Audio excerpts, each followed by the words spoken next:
والمحصنات من النساء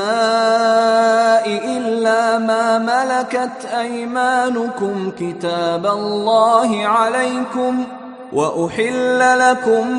ما وراء ذلكم أن تبتغوا بأموالكم محصنين غير مسافحين، فما استمتعتم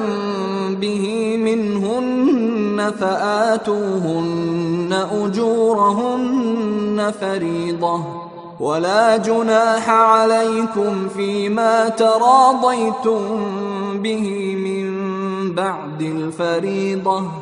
إن الله كان عليما حكيما. ومن لم يستطع منكم طولا أن ينكح المحصنات المؤمنات فمما ملكت أيمانكم من فتياتكم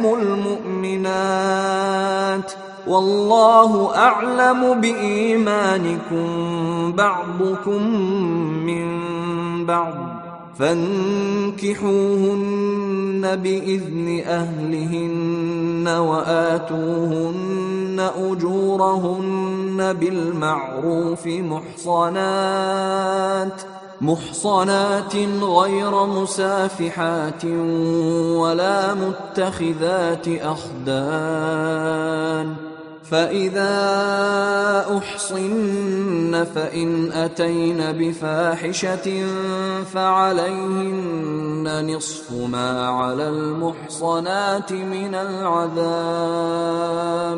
ذلك لمن خشي العنة منكم، وأن تصبروا خير لكم، والله غفور